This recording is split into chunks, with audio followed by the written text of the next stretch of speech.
असं झालं की ज्या 65 इमारतींचा जो विषय होता त्याच्यामध्ये एक आदेश झालेला होता की 3 महिन्याच्या आत सर्व बिल्डिंगा तोडायच्या आहेत.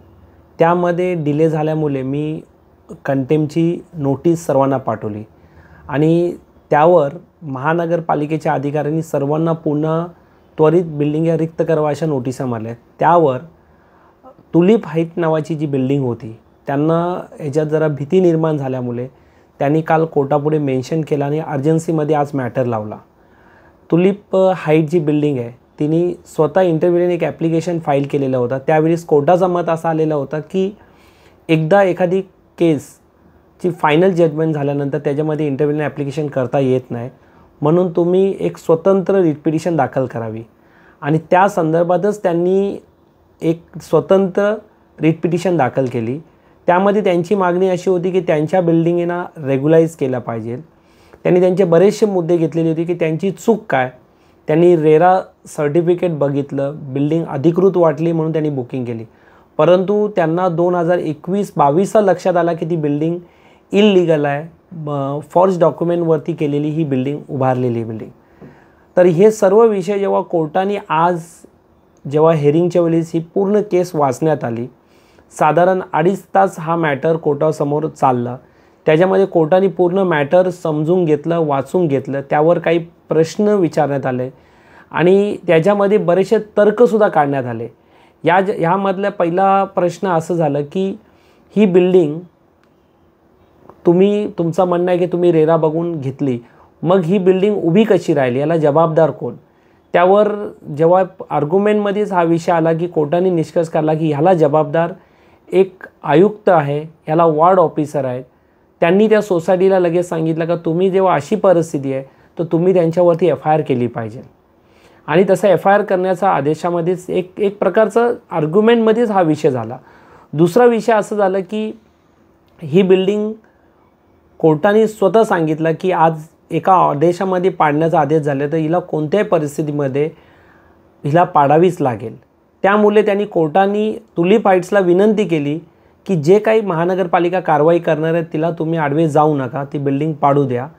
फार तर फार तुम्ही एवढं करू शकता की ही बिल्डिंग पडल्यानंतर ह्या जागेच्या पडल्यानंतर तुमचा लॉस होऊ नये म्हणून या जागेचा तुम्ही कन्व्हेन्स करून घ्या, सोसायटी कन्व्हेन्स करून 7/12 तुमच्या नावावरती, तसा आदेशामध्ये सुद्धा घेण्यात आलेला आहे.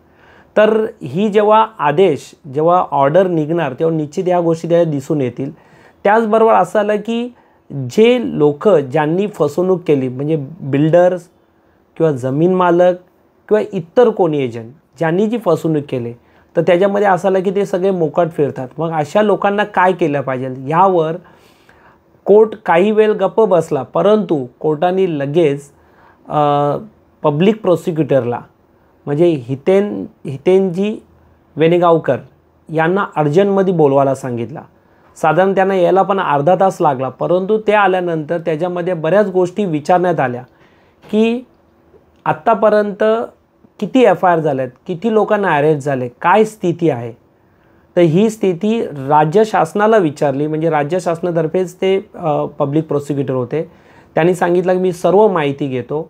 त्याचबरोबर EDने आतापर्यंत काय कारवाई केलेली, म्हणजे EDने जर एवढा हा मॅटर डीपली घेतला आहे तर याचा सर्व रिपोर्ट त्यांना एक 7 दिवसाच्या आत सादर करायला सांगितलेलं आहे. आणि या 7 दिवसामध्ये निश्चित मलाही विश्वास आहे की फार मोठा आदेश होईल. भले आज आदेशाने ह्या बिल्डिंगा पाडल्या जातील, परंतु ज्या लोकांनी यांची फसवणूक केली त्यांच्यावरती निश्चित योग्य ती कारवाई या बाबतीत निश्चितच होणार असं कोर्टाच्या आजच्या आर्ग्युमेंटमध्ये दिसून आलं.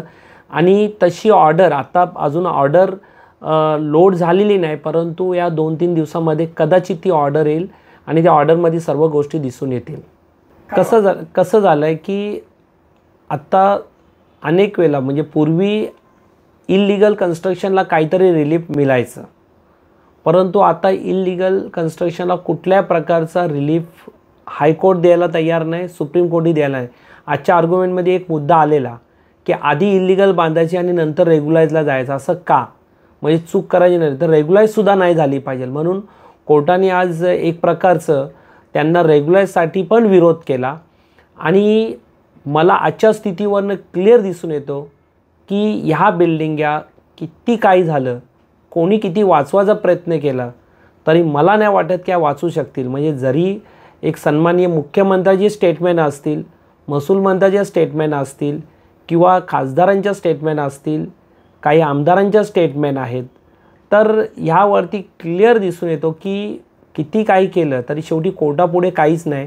आणि ह्या बिल्डिंग्या मला असं वाटतं की 100% कोर्टाच्या आदेशामुळे ह्या बिल्डिंग्या पडल्याच जातील. आणि आता याच्यामध्ये एकच एक पर्याय मला असा वाटतो आहे की ह्या लोकांना काहीतरी सपोर्ट केला पाहिजे. जसं कोर्टाने आदेश दिले तर यांना कन्व्हेन्सवरती यांची नावं लवकरात लवकर हाणली पाहिजे.